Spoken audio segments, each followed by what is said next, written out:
Chapter booth. The ladies of Longbourn soon waited on those of Netherfield. The visit was just returned in due form. Miss Bennet's pleasing manners grew on the goodwill of Mrs. Hurst and Miss Bingley, and though the mother was found to be intolerable and the younger sisters not worth speaking to, a wish of being better acquainted with them was expressed towards the two, so eldest. By Jane this attention was received with the greatest pleasure, but Elizabeth still saw superciliousness in their treatment of everybody, hardly excepting even her sister, and could not like them, though their kindness to Jane, such as it was, had a value as arising in all probability from the influence of their brother's sense, so admiration. It was generally evident whenever they met that he did admire her. And to her it was equally evident that Jane was yielding to the preference which she had begun to entertain for him from the first, and was in a way to be very much in love, but she considered with pleasure that it was not likely to be discovered by the world in general, since Jane united with great strength of feeling, a composure of temper, and an uniform cheerfulness of manner, which would guard her from the suspicions of the impertinent. It may perhaps be pleasant, replied Charlotte, to be able to impose on a public in such a case, but it is sometimes a disadvantage to be so very guarded. If a woman conceals her affection with the same skill from the object of it, she may lose the opportunity of fixing him, and it will then be but poor consolation to believe the whole world equally in the dark. There is so much of gratitude or vanity in almost every attachment that it is not safe to leave any to itself. We can all begin freely. Sort of Cranus-like preference is natural enough, but there are very few of us who have heart enough to be really in love without encouragement. In 9 cases out of 10, a woman had better show more affection than she feels. Bingley likes your sister undoubtedly, but he may never do more than like her if she does not help him. But she does help him on as much as her nature will allow. If I can perceive her regard for him, he must be a simpleton indeed not to discover it too so. Remember, Alessa, that he does not know Jane's disposition as you do. But if a woman is partial to a man and does not endeavor to conceal it, he must just find it out. Perhaps he must if he sees enough of her, but though Bingley and Jane meet tolerably often, it is never for many hours together, and as they always see each other in large mixed parties, it is always impossible that every moment should be employed in conversing together. Jane should therefore make the most of every half hour in which she can command his whole attention.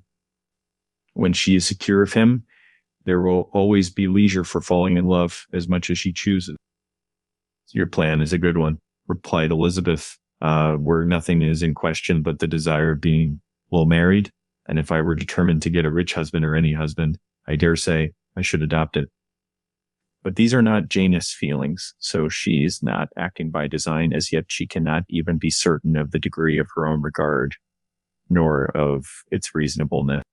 She has known him only a fortnight. She danced 4 dances with him at Meryton, so she saw him one morning at his own house, and has since dined in company with him 4 times. This is not quite enough to make her understand his character. Not as you represent it. Had she merely dined with him, she might only have discovered whether he had a good appetite. But you must remember that 4 evenings have been also spent together, sort of croix, and 4 evenings may do a great deal.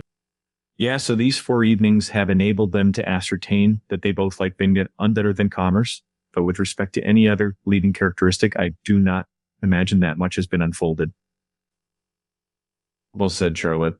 I wish Jane success with all my heart, and if she were married to him tomorrow, I should think she had as good a chance of happiness as if she were to be studying his character for a 12-month.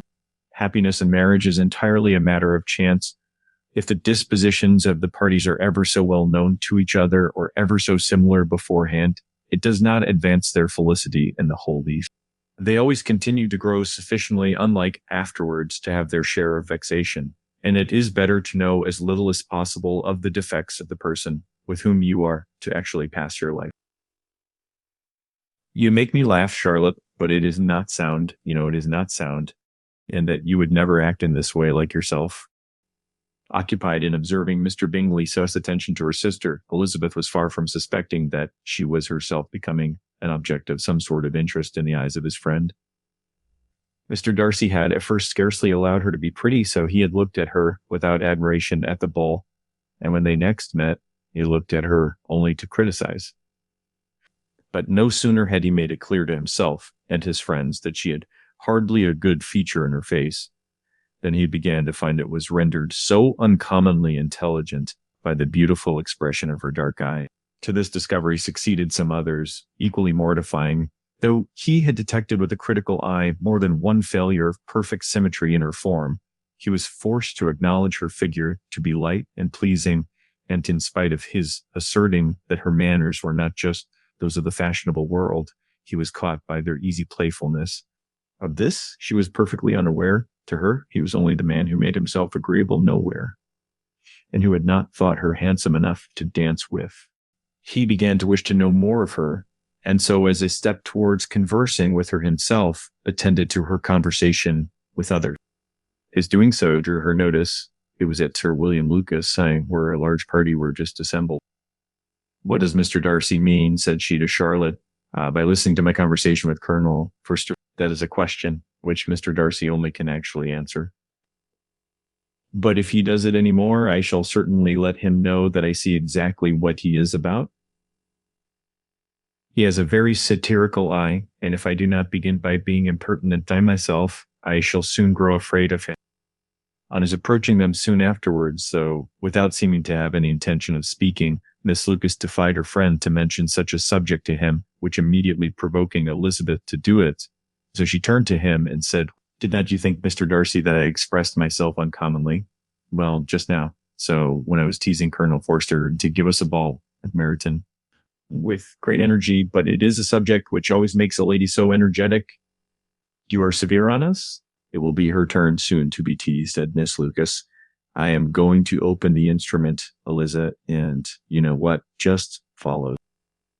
You are a very strange creature by way of a friend, sort of always wanting me to play and sing before anybody and everybody. If my vanity had taken a musical turn, you would have been invaluable. But as it is, I would really rather not sit down before those who must be in the habit of hearing the very best performers." On Miss Lucas sat persevering, however, she added, "Very well. If it must be, so it must." And gravely glancing at Mr. Darcy, there is a very fine old saying, which everybody here is, of course, familiar with. Say, keep your breath to cool your porridge. Quiet, and I shall keep mine to swell my son.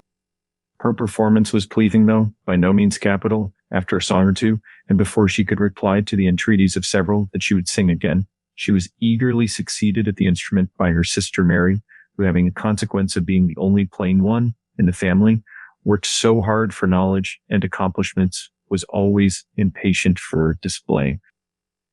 Mary had neither genius nor taste, and though vanity had given her application, it had given her likewise a pedantic air and conceited manner, which would have injured a higher degree of excellence than she had just reached. Elizabeth, easy and unaffected, had been listened to with much more pleasure, though not playing half so well. And Mary, at the end of a long concert, was so glad to purchase praise and gratitude by Scotch and Irish airs at the request of her younger sisters, who at some of the Lucases and 2 or 3 officers joined eagerly in dancing at one end of the room.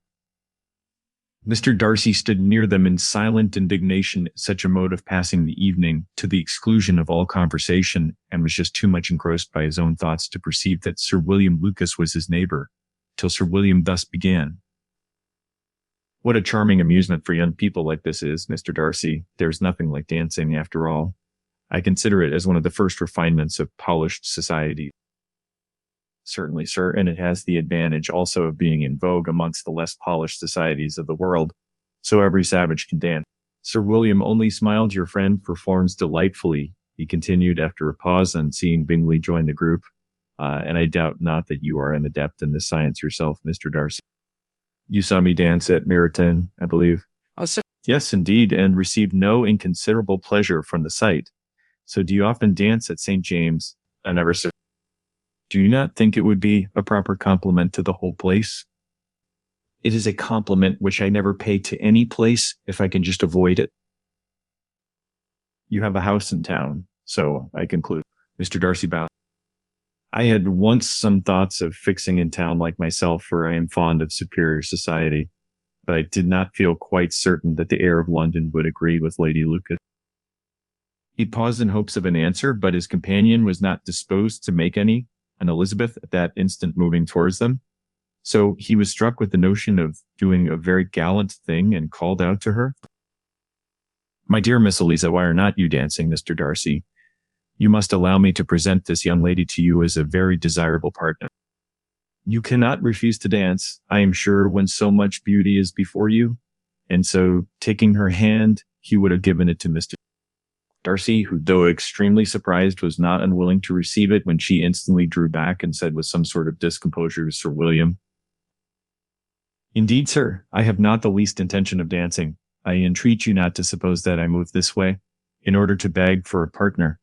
Mr. Darcy, with grave propriety, requested to be allowed the honor of her hand, but just in vain. Elizabeth was determined, nor did Sir William at all shake her purpose by his attempt, just at persuasion. "You excel so much in the dance, Miss Eliza, that it is cruel to deny me the happiness of seeing you, and though this gentleman dislikes the amusement in general, he can have no objection. I am pretty sure to oblige us for 1/2 hour. Mr. Darcy is all politeness," said Elizabeth, smiling. "He is indeed, but considering the inducement, my dear Miss Eliza, we cannot wonder at his complaisance, for who would object to such a partner?" Elizabeth looked archly and turned away. Her resistance had not injured her with the gentleman, and he was thinking of her with some sort of complacency, when thus accosted by Miss Bingley. "I can guess the subject of your kind of reverie." "I should imagine not. You are considering how insupportable it would be to pass many evenings in this manner, in such society, and indeed I am quite of your opinion. I was never more annoyed, the insipidity, and yet the noise, just sorry the nothingness, and yet the self-importance of all these people. What would I give to hear your strictures on this? Your conjecture is totally wrong, I assure you. My mind was probably more agreeably engaged. I have been meditating on the very great pleasure which a pair of fine eyes in the face of a pretty woman can really bestow." Miss Bingley immediately fixed her eyes on his face, and so desired he would tell her what lady had the credit of inspiring such reflections. Mr. Darcy replied with great intrepidity, "Miss Elizabeth Bennet." "Miss Elizabeth Bennet," repeated Miss Bingley. "I am all astonishment. How long has she been such a favorite? And pray, when am I to wish you so joy?" "That's exactly the question which I expected you to ask. A lady's imagination is very rapid, so it jumps from adoration to love, from love to matrimony in a moment. I knew you would be wishing me joy. Nay, if you are so serious about it, I shall consider the matter as absolutely, absolutely settled. You will have a charming mother-in-law, indeed, and of course she will always be at Pemberley with you." He listened to her with perfect indifference while she chose to entertain herself in this manner, and as his composure convinced her that all was safe, her wit just flowed along. Chapter B. Mr. Bennet's said property consisted almost entirely in an estate of 2,000 a year, which unfortunately for his daughters was entailed in default of heirs male on a distant relation, and their mother, side fortune though ample for her situation in life, could but else supply the deficiency of his. Her father had been an attorney in Meryton and had left her £4,000. She had a sister married to a Mr. Phillips, who had been a clerk to their father and succeeded him in the business, and a brother settled in London in a really respectable line of trade.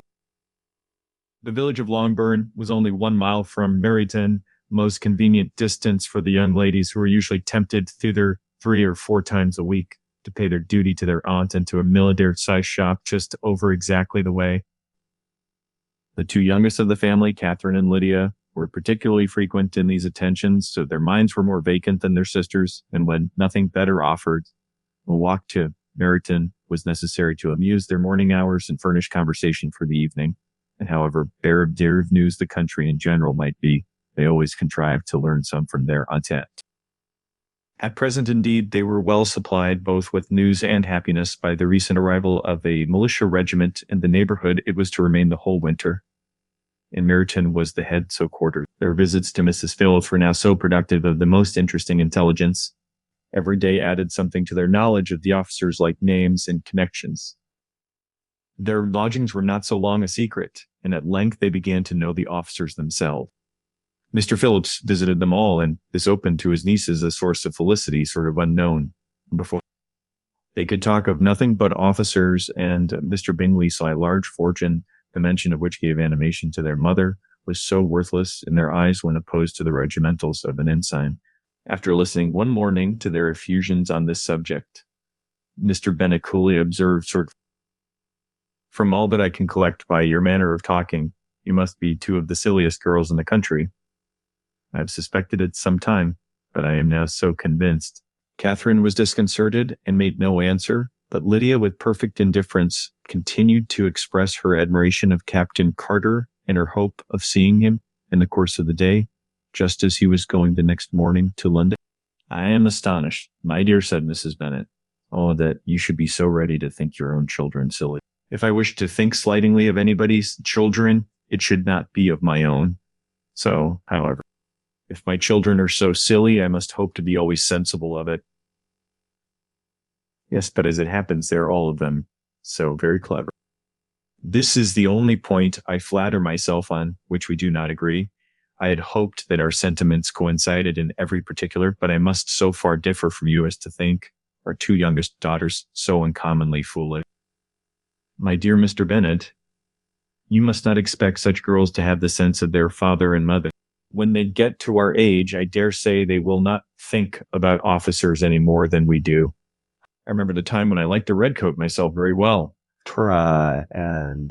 Indeed. So I do still at my heart. And if a smart young colonel with 5,000 or 6,000 a year should want one of my girls, I shall not say nay to him. And I thought Colonel Forster looked very becoming the other night at Sir William Cess in his regimentals. Mama, cried Lydia. My aunt says that Colonel Forster and Captain Carter do not go so often to Miss Watson Alice as they did when they first came. She sees them now very often standing in Clark's library. Mrs. Bennet was prevented replying by the entrance of the footman with a note for Miss Bennet. So it came from Netherfield, and the servant waited for an answer. Mrs. Bennet's eyes sparkled with pleasure, and she was eagerly calling out while her daughter read.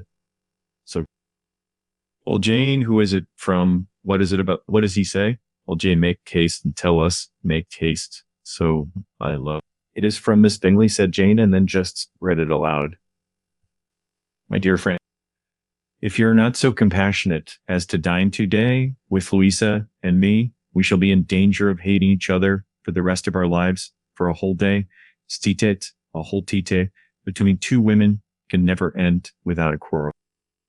Come as soon as you can on the receipt of this. My brother and the gentleman are to dine with the officers. So yours ever, Caroline Bingley. With the officers, cried Lydia.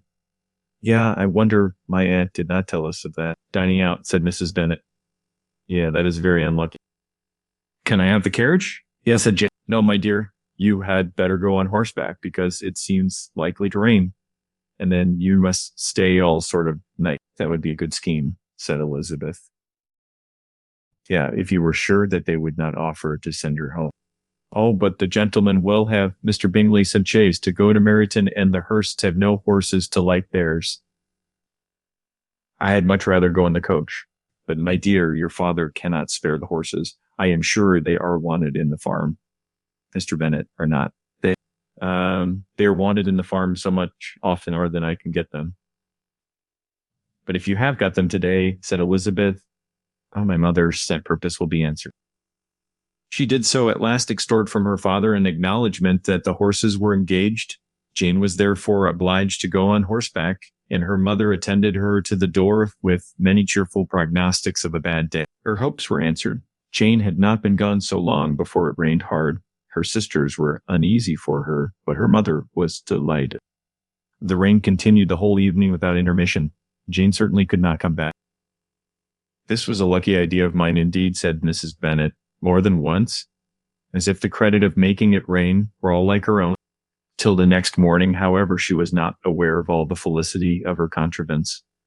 Breakfast was so scarcely over when a servant from Netherfield brought the following note for Elizabeth.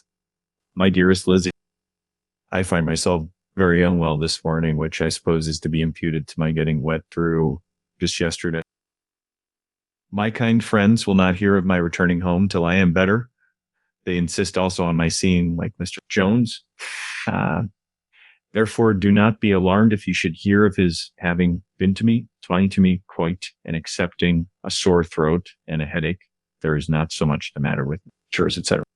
Well, my dear, said Mr. Bennet when Elizabeth had read the note aloud, oh, if your daughter should have a dangerous fit of illness, she should die.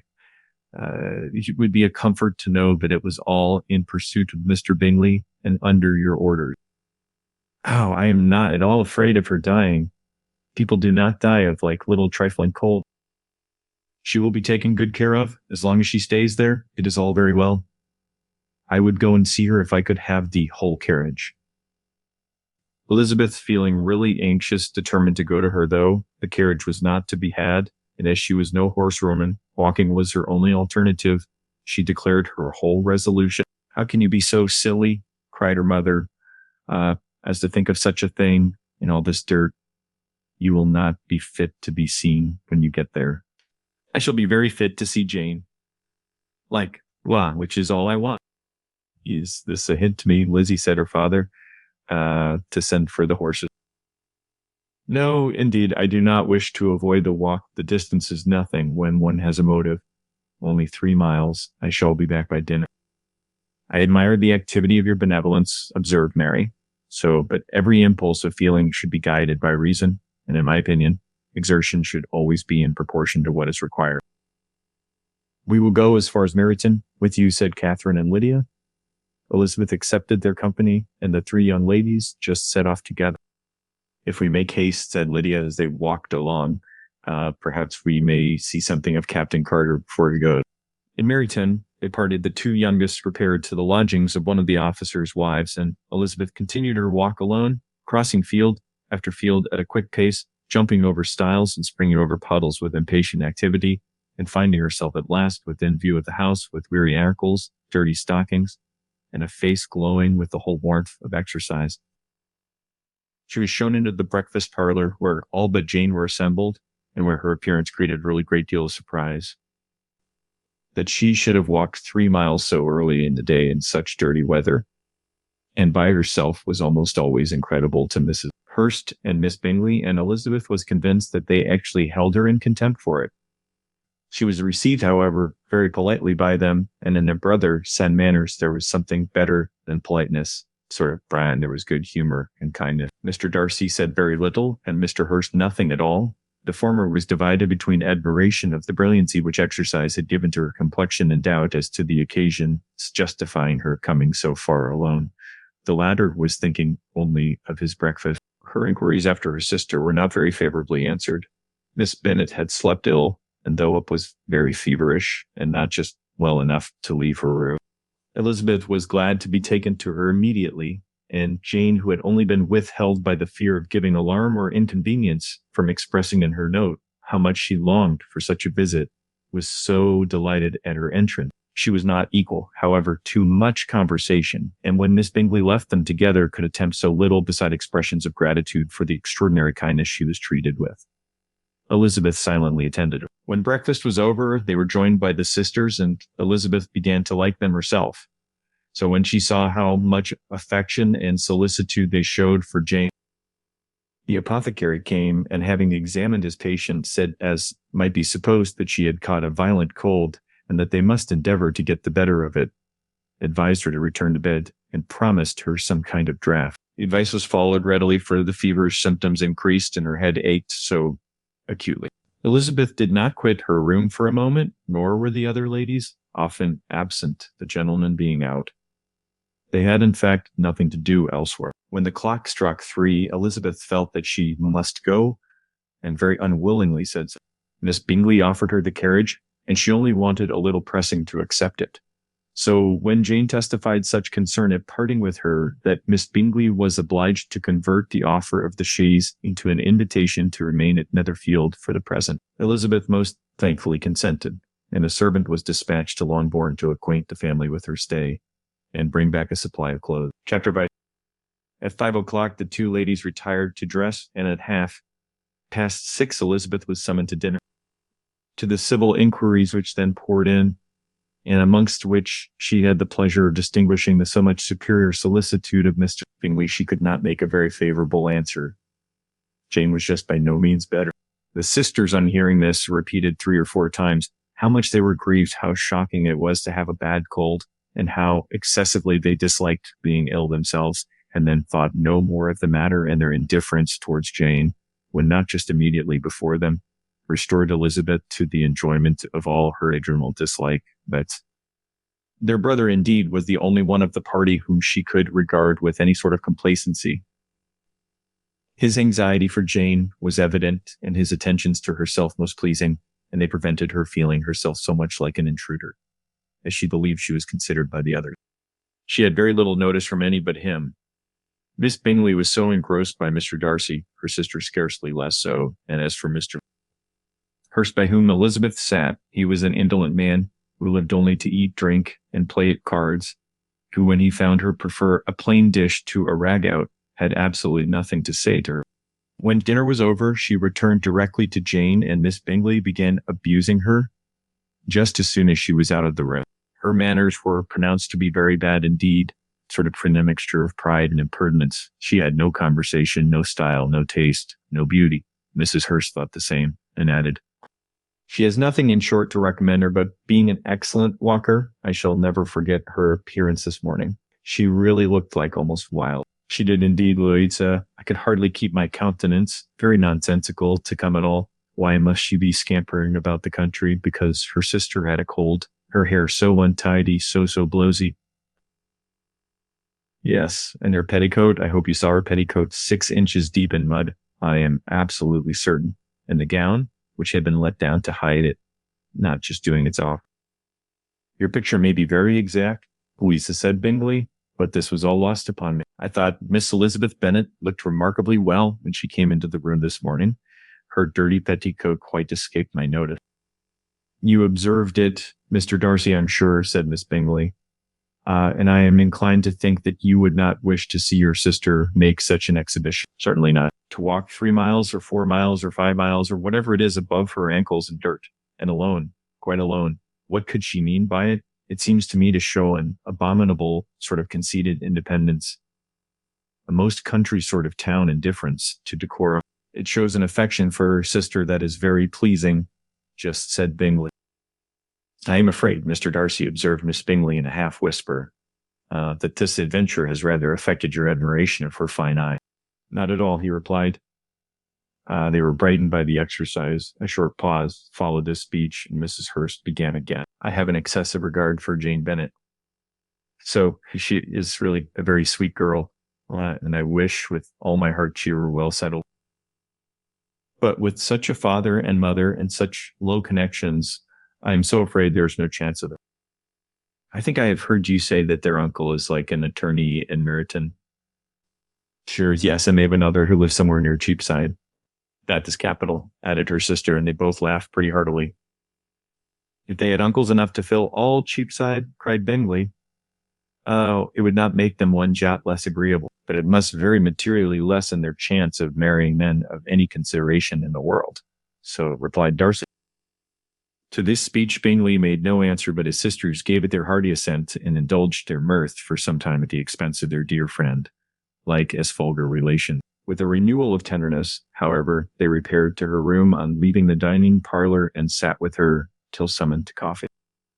She was still very poorly, and Elizabeth would not quit her at all till late in the evening, when she had the comfort of seeing her asleep, and when it appeared to her rather right than pleasant that she should go downstairs like herself. On entering the drawing room, she found the whole party at loo, and was immediately invited to join them, but suspecting them to be playing high, she declined it, and making her sister the excuse, said she would amuse herself, so for the short time she could stay below with a book. Mr. Hurst looked at her with astonishment. "Do you prefer reading to cards?" "Yeah," said he, "that is rather singular." "Miss Elizabeth Bennet," said Miss Bingley, "despises cards. She is a great reader, and has no pleasure in anything else." "I deserve neither such praise nor such censure," cried Elizabeth. "I am not a great reader, and I have pleasure in many things." "In nursing your sister, I am sure you have pleasure," said Bingley, "and I hope it will soon be increased by seeing her quite well." Elizabeth thanked him from her heart, and then walked towards a table where a few books were lying. He immediately offered to fetch her others, all that his library really afforded. "And I wish my collection were larger for your benefit and my own credit, but I am an idle fellow, and though I have not so many, I have more than I ever looked into." Elizabeth assured him that she could suit herself perfectly with those in the room. I am astonished, said Miss Bingley, that my father should have left so small a collection of books. What a delightful library you have at Pemberley, Mr. Darcy. It ought to be good, he replied. Yeah, it has been the work of many generations. And then you have added so much to it yourself. Like Chloe, you are always buying books. I cannot comprehend the neglect of a family library in such days as these. Neglect, I'm sure you neglect nothing that can add to the beauties of that kind of noble place. Charles, when you build your house, I wish it may be half as delightful as just Pemberley. I wish it may. But I would really advise you to make your purchase in that neighborhood and take Pemberley for a kind of model. There's not just a finer county in England than Derbyshire. With all my heart, I will buy Pemberley itself, if Darcy will just sell it. I am talking of possibilities, Charles. Upon my word, Caroline, I should think it more possible to get Pemberley by purchase than just by imitation. Elizabeth was so much caught by what passed as to leave her very little attention for her book, and soon laying it wholly aside, she drew near the card table and stationed herself between Mr. Bingley and his eldest sister to observe the whole game. Is Miss Darcy much grown since the spring? Yeah, said Miss Bingley. Will she be as tall as I am? I think she will. She is now about Miss Elizabeth Bennet's height, or rather, just taller. How I long to see her again. I never met with anybody who really delighted me so much. Such a countenance, such manners, and so extremely accomplished for her age.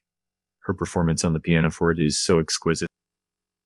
It is amazing to me, said Bingley, how young ladies can have patience to be so very accomplished as they all are. All young ladies accomplished. So, my dear Charles, what do you mean? Yes, all of them. I think they all paint tables, cover screens, and like net purses.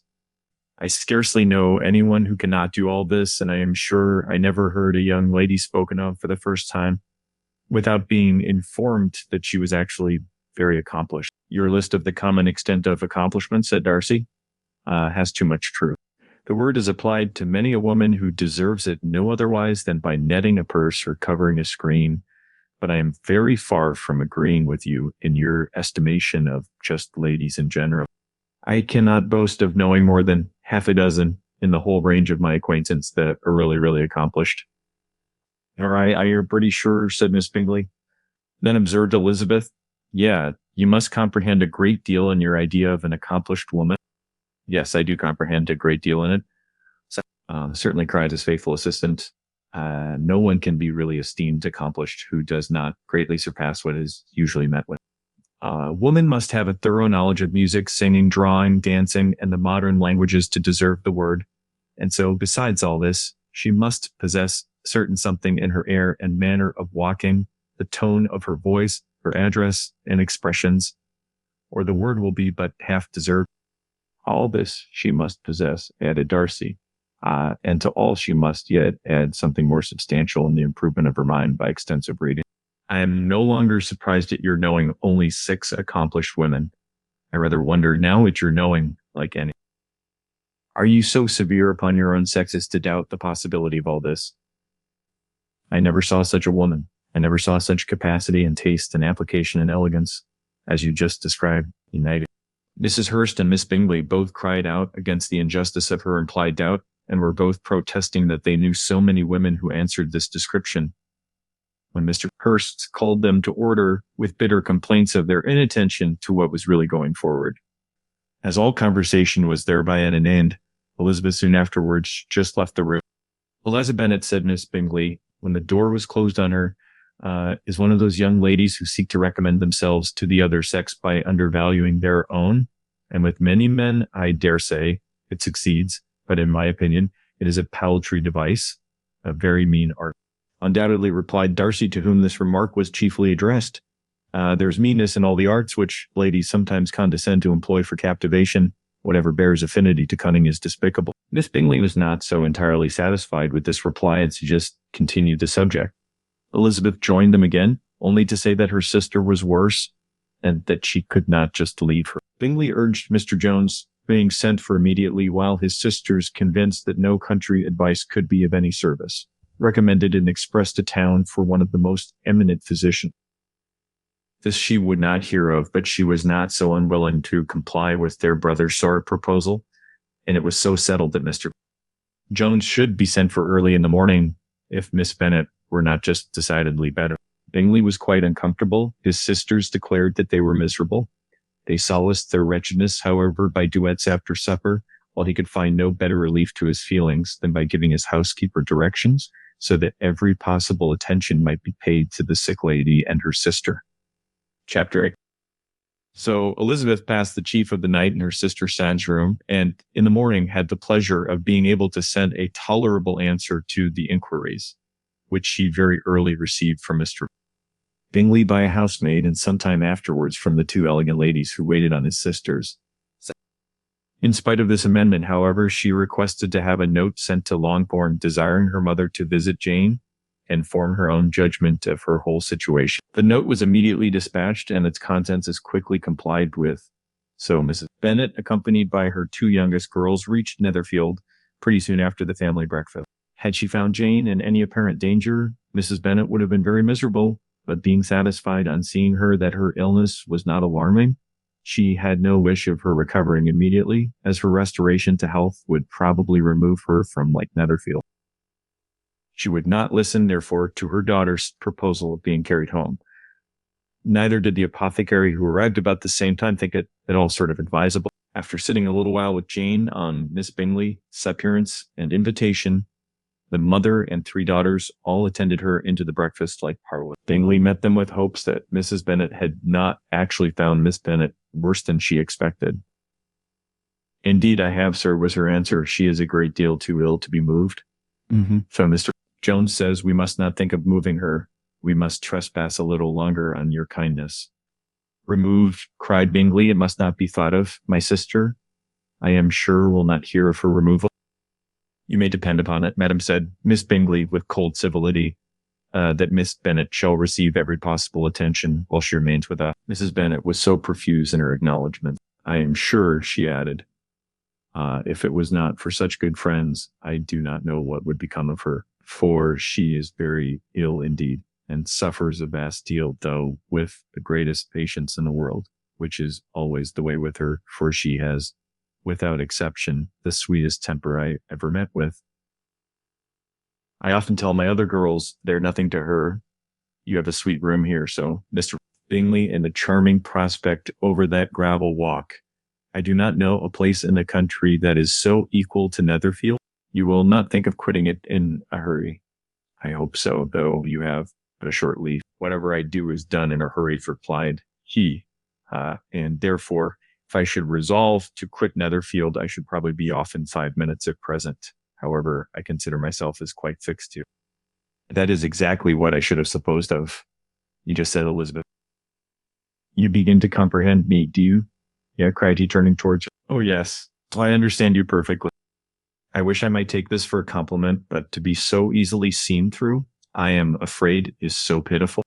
That is, as it happens, it does not necessarily follow that a deep, intricate character is more or less estimable than such a one as yours."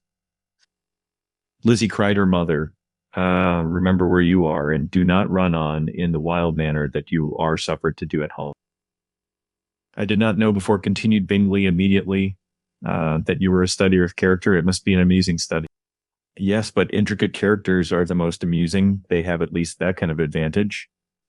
"The country," said Darcy, "can't in general supply but few subjects for such a study. In a country neighborhood, you move in a very confined and unvarying society.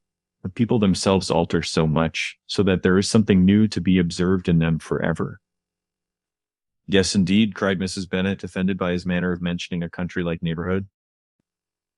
"I assure you there is quite as much of that going on in the country as in town." Everybody was surprised, and Darcy, after looking at her for a moment, turned silently away. Mrs. Bennet, who fancied she had gained a complete victory over him, continued her triumph, "I cannot see that London has any great advantage over the country for my part, except the shops and public places. The country is a vast deal pleasanter. Is not just it, Mr. Bingley?" "When I am in the country," he replied, "I never wish to leave it. And when I am in town, it is pretty much the same. They have each their advantages, and I can be equally happy in either." "That is because you have the right disposition." But that gentleman, looking at Darcy, seemed to think the country was nothing at all. Indeed, Mamma, you are mistaken, said Elizabeth, blushing for her mother. You quite literally mistook Mr. Darcy. He only meant that there was not such a variety of people to be met with in the country as in town, which you must acknowledge to be true. Certainly, my dear, nobody said there were, but as to not meeting with many people in this neighborhood, I believe there are a few neighborhoods larger. I know we dined with 4 and 20 family. Nothing but concern for Elizabeth could enable Bingley to keep his countenance. His sister was less delicate, and so directed her eye towards Mr. Darcy with a very expressive smile. So Elizabeth, for the sake of saying something that might turn her mother sights now, asked her if Charlotte Lucas had been at Longbourn since her coming away. Yes, she called yesterday with her father. What an agreeable man, Sir William. Bingley Croix is not he so much the man of fashion, so genteel and so easy. He has always something to say to everybody. That is my idea of good breeding, and those persons who fancy themselves very important and never open their mouths quite mistake the whole matter. Did Charlotte dine with you? No, she would go home. I fancy she was wanted about the mince pies. So for my part, Mr. Bingley, I always keep servants that can do their own work. So my daughters are brought up differently. But everybody is to judge for themselves, and the Lucases are very good sort of girls. So I assure you, it is a pity they're not handsome. Not that I think Charlotte's so very plain, but then she is their particular friend. She seems a very pleasant young woman, said Bingley. Oh dear, yes, but you must own she is very plain. Lady Lucas herself has often said so, and envied me Jane's beauty. I do not like to boast of my own child, but to be sure, Jane, like Clow, one does not often see anybody better looking. It is what everybody says. I do not trust my own partiality. When she was only 15, there was a gentleman at my brother Gardiner's ends in town so much in love with her that my sister-in-law was pretty sure he would make her an offer before we came away. But however, he did not. Perhaps he thought her too young. However, he wrote some verses on her, and very pretty, like they were. And so ended his affection, said Elizabeth impatiently. There has been many a one, I fancy, overcome in the same way. I wonder who first discovered the efficacy of poetry in driving away like love. I have been used to consider poetry as the food of love. Just said Darcy. Of a fine, stout, healthy love it may, everything nourishes what is so strong already. But if it be only a slight thin sort of inclination, I am convinced that one good sonnet will starve it entirely away. Darcy only smiled, and the general pause which ensued made Elizabeth tremble, lest her mother should be exposing herself again. She longed to speak, but could think of nothing to say, and after a short silence, like Mrs. Bennet, began repeating her thanks to Mr. Bingley for his kindness to Jane, with an apology for troubling him, also with like Lizzie. Mr. Bingley was unaffectedly civil in his answer, and forced his younger sister to be civil also, and say what the occasion actually required. She performed her part, indeed, without so much graciousness, but Mrs. Bennet was satisfied, and soon afterwards ordered her carriage. Upon this signal, the youngest of her daughters put herself forward. The 2 girls had been whispering to each other during the whole visit, and the result of whatever it was that the youngest should tax Mr. Bingley with having promised on his first coming into the country to give a ball at Netherfield. Lydia was a stout, well-grown girl of 15 with a fine complexion and good-humored countenance, a favorite with her mother, whose affection had brought her into public at an early kind of age.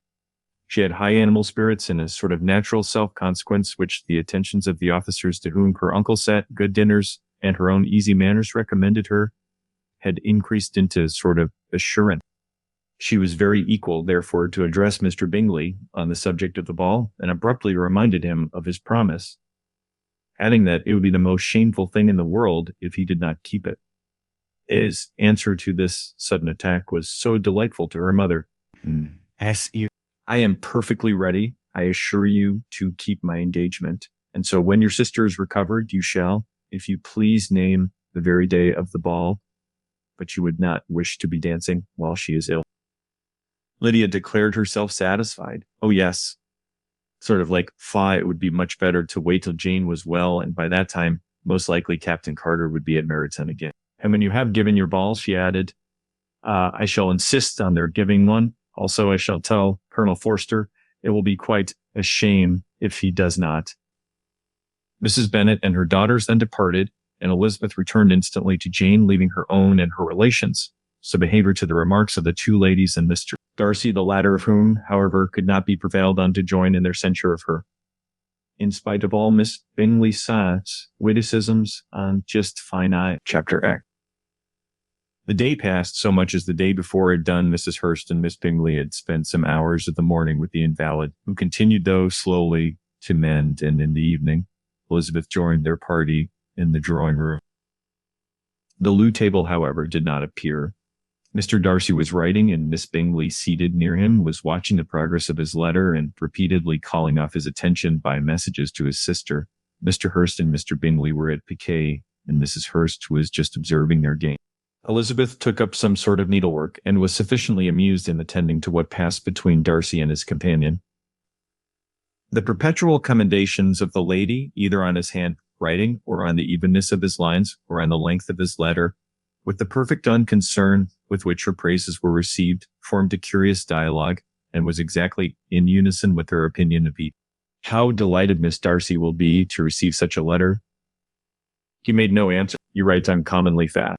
You're mistaken, I write rather slowly. How many letters you must have occasion to write in the course of a year, letters of business too. How odious I should think like that. It is fortunate then, so that they fall to my lot instead of to yours. Pray tell your sister that I so long to see her. I have already told her so once, so by your desire. I am afraid you do not like your pen. Let me mend it for you. I mend pens so remarkably well. Thank you. But I always mend my own. How can you contrive to write so even? He was silent. Tell your sister I am delighted to hear of her improvement on the harp, and pray let her know that I am quite literally in raptures with her beautiful little design for a table, and I think it infinitely superior to Miss Grantley. So, will you give me leave to defer your raptures till I write again? At present, I have not room to do them justice. Oh, it is of no consequence. I shall see her in January, but do you always write such charming long letters to her, Mr. Darcy? They're generally long, but whether always charming, it is not always for me to determine. It is a rule with me that a person who can write a long letter with ease cannot write so well. It will not do for a compliment to Darcy, Caroline, cried her brother, because he does not write with ease. He studies too much for words of 4 syllables. Do not you, Darcy?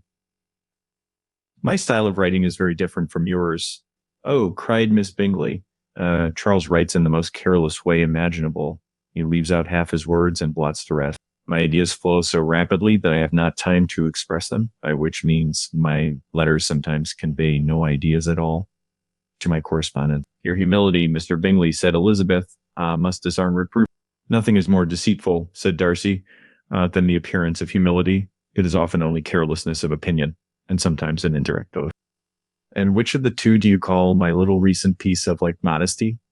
The indirect boasts, for you are really proud of your defects in writing, because you consider them as proceeding from a rapidity of thought and carelessness of execution, which, if not estimable, you think at least pretty highly interesting. The power of doing anything with quickness is always so much prized by the possessor, and often without any attention to the imperfection of the performance. When you told Mrs. Bennet this morning that if you ever resolved on quitting Netherfield, you should be gone in 5 minutes, you meant it to be a sort of panegyric of compliment to yourself. And yet what is there so very laudable in a precipitance which must leave very necessary business undone, and can be of no real advantage to yourself or anyone else? Nay, cried Bingley, this is too much to remember at night, all the foolish things that were said in the morning. And yet upon my honor, I believed what I said of myself to be true, and I believe it at this moment. At least, therefore, I did not assume the character of needless precipitance merely to show off just before the lady. I dare say you believed it, but I am by no means convinced that you would be gone with such celerity. Your conduct would be quite as dependent on chance as that of any man I know. And if, as you were mounting your horse, a friend were to say, "Oh, Bingley, you had better stay till next week," you would probably do it. You would probably not go. Quoi? And another word might stay a month. You have only proved by this, cried Elizabeth, that Mr. Bingley did not do justice to his own disposition. You have shown him off now much more than he did himself. I'm exceedingly gratified, said Bingley, by your converting what my friend says into a compliment on the sweetness of my temper. But I am afraid you're giving it a turn, which that gentleman did by no means intend for. He would certainly think the better of me, if so. Under such a circumstance, I were to give a flat denial and ride off as fast as I could. Would Mr. Darcy then consider the rashness of your original intention as atoned for by your obstinacy in just adhering to it? Upon my word, I cannot exactly explain the matter. Sort of Troy, Darcy must speak for himself. You expect me to account for opinions which you choose to call mine, but which I have never really acknowledged. Allowing the case, however, to stand according to your representation, you must remember, Miss Bennet, that the friend who is supposed to desire his return to the house and the delay of his plan has merely desired it, asked it without offering one sort of argument in favor of its propriety. To yield readily, easily, the persuasion of a friend is like no merit with you. To yield without conviction is no compliment to the understanding of whatever either. You appear to me, Mr. Darcy, to allow nothing for the influence of friendship and affection. A regard for the requester would often make one readily yield to request. So, without waiting for arguments to reason one into it. I am not particularly speaking of such a case as you have supposed about Mr. Bingley. We may as well wait, perhaps, till the circumstance occurs. So before we discuss the discretion of his behavior thereupon. But in general and ordinary cases, between friend and friend, where one of them is desired by the other to change a resolution of no very great moment, should you think ill of that person for complying with the desire without just waiting to be argued into it?